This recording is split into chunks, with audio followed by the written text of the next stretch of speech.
Praise తెలాడండి. మరి ఈరోజు topic 2 సమూయేలు 13వ అధ్యాయం. చెడ్డ స్నేహితుడు. మొన్న మంచి స్నేహితుడు గురించి చెప్పాను కదండి. మరి యోనాతాను గురించి, దావీదు గురించి చెప్పాను. ఈరోజు చెడ్డ స్నేహితుడు. దావీదు కుమారుడకు అబ్షాలోమునకు తామారునకు సహోదరి కలదు. దావీదు కుమారుడు, ఒక భార్య కుమారుడు అబ్షాలోము, ఇంకొక భార్య కుమార్తె తామారు. ఆ తామారు అన్న అమ్మాయి చాలా చక్కటిది, అందగత్తె. మరి పురుషుడిని ఎరిగినటువంటి కన్యా అమ్మాయి. అయితే ఈ అబ్షాలోము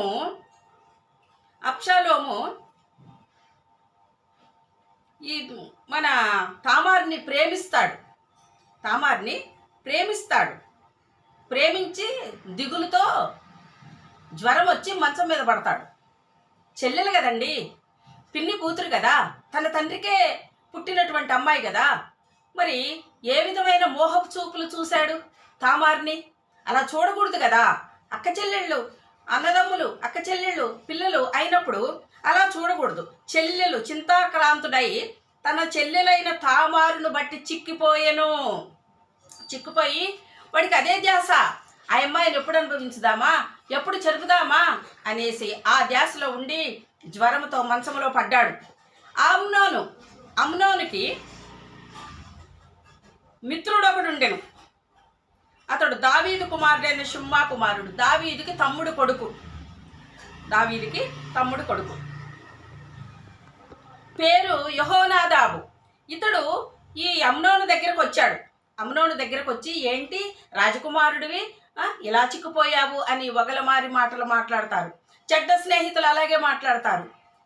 మాట్లాడినప్పుడు ఇతను అంటాడనమాట, అమ్నోను అతనితో అంటాడు, నా తమ్ముడగు అబ్షాలోము సహోదరి.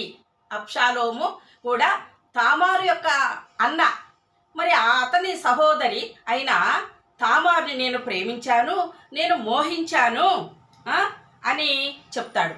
అప్పుడు యెహోనాదాబు, అదేం పనిరా, అలా చేయకూడదు, నీ చెల్లెలే కదా తామారు, మీ పిన్ని కూతురు కదా, అలా మాట్లాడకూడదు అని అనకుండా, ఏం కాదు, నువ్వు రోగివైనట్టు నటించు, నీకు రోగం వచ్చినట్టు నటించి దుప్పటి కప్పుకొని మంచంలో పడుకో.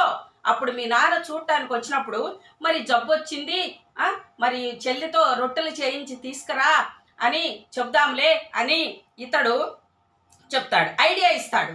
అప్పుడు మరి దుప్పటి కప్పుకొని పడుకున్నప్పుడు దావీదు చూడటానికి వచ్చినప్పుడు, మరి నానా, మరి నాకు జ్వరం వచ్చింది, తామార్ని మరి వచ్చి వంట చేసి రొట్టెలు చేసి నాకు పెట్టమని చెప్పు అని చెప్తాడు.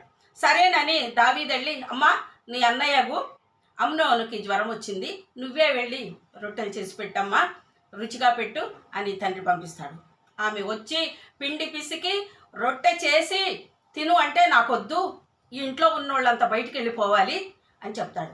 ఇంట్లో ఉన్నోళ్ళంతా బయటికి వెళ్ళిపోయినప్పుడు, నా చెల్లి నాతో శయనించు, నాతో పాపం చేయి అని చెల్లెలు చేయి పట్టుకున్నాడు. అన్నా, ఇది తగదు, నువ్వు ఒకవేళ నాన్న అడిగినట్లయితే నన్ను ఇచ్చి పెళ్లి చేస్తాడు, ఈ విధమైంది ఇజ్రాయేలీలో తగదన్నా, ఇలాంటి పాపం మూటగట్టుకోబాకు అని అమ్మాయి ప్రాధేయపడడుగుద్ది. అమ్మాయి తప్పేమీ లేదు. ఆ అమ్మాయి బ్రతిమలాడుద్ది, అన్నా నన్ను అవమానపరచబాకు, ఇట్లాంటిది ఇది ఇజ్రాయేలుకు తగదు అని అంటది. అప్పుడు ఆ దుర్మార్గుడు ఆ కనికరం చూపకుండా, జాలి చూపకుండా ఆమెను బలవంతం చేసి ఆమెతో పాపం చేశాడు.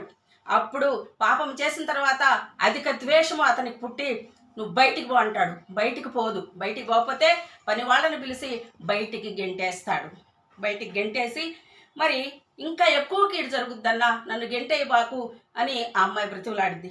అయినప్పటికీ ఆమె మాట వినకుండా బయటకి నెట్టి వేసి పని వాళ్ళతో తలుపులు వేపిస్తాడు. చూసారా ప్రియమైన సహోదరులారా, మరి మన పిల్లలు కూడా ఏ విధమైన దుర్మార్గపు పనులు చేస్తున్నారో, మన మగ పిల్లలు చేస్తున్నారో, మన ఆడపిల్లలు చేస్తున్నారో దయచేసి ఒక కంట కనిపెట్టండి. కాలేజీకి వెళుతున్నారని చెప్పి ఎక్కడికి వెళ్తున్నారో ఒక కంట కనిపెట్టుకోండి. ప్రియమైనటువంటి సహోదరులారా, మన బిడ్డలు, మన ఆడపిల్లలు, ముఖ్యంగా మన ఆడపిల్లలు మనం జాగ్రత్తగా చూసుకోవాలి. ఎందుకు అంటే ఒక ఇంటికి పోయే అమ్మాయి కాబట్టి. మన మగపిల్లలు కూడా ఏ విధమైన వేషాలు వేస్తున్నారో మరి అన్నీ మనం గమనించుకొని ఎప్పటికప్పుడు భయం చెప్పుకుంటుండాలి. చిన్నప్పటి నుండే మంచి పద్ధతులు నేర్పించాలి మన పిల్లలకి. ఇంట్లో పనులు నేర్పించాలి. ఆ అమ్మాయిని అలా అనొద్దు, ఈ అబ్బాయికి దూరంగా ఉండు, 2 నిమిషాలు కంటే ఎక్కువ మాట్లాడకూడదు, 3 అడుగుల దూరంలో ఉండాలి అమ్మాయి ఎప్పుడు అబ్బాయికి. కాబట్టి ప్రియమైన వారులారా, ఇలాంటి చెడ్డ స్నేహితులు చాలామంది ఉన్నారు. ఎంకరేజ్ చేసేవాళ్ళు చాలామంది ఉన్నారు. చెడును ప్రోత్సాహపరిచే వాళ్ళు చాలామంది ఉన్నారు. కాబట్టి తల్లిదండ్రులారా, ఎప్పటికప్పుడు మన యవ్వనస్తులు మన ఇంట్లో ఉన్నట్లయితే మనం గమనించుకుంటూ ఉండాలి. ఒక పాట పాడుకుందామండి. యేసు యేసు యేసు అని నే పాడేదా, పాడి ఆడి ఆడి పాడి స్తుతించేదా. యేసు యేసు యేసు అని నే పాడేదా, పాడి ఆడి ఆడి పాడి స్తుతించేదా. రండి దేవా మీరు మా ఇంటికి, రండి దేవా మీరు మా ఊరికి. రండి దేవా మీరు మా ఇంటికి, రండి దేవా మీరు మా ఊరికి.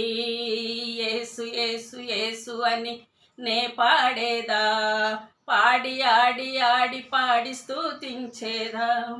తుడిచివేశారు నా కన్నీటిని, తీసివేశారు నా పాపభారాన్ని.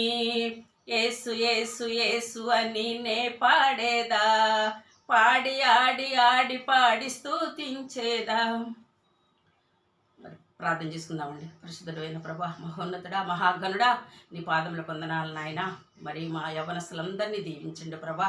మా యవ్వనస్తులకు మంచి సలహాలు ఇచ్చి మంచి బాటలో నడుచున్నట్లుగా, తల్లిదండ్రులు ఎప్పుడు కూడా వారిని కంటికి కాపలా కాసుకున్నట్లుగా, చదువులేని తల్లిదండ్రులని బిడ్డలు ఎంతోమంది మోసం చేస్తున్నారు నాయన.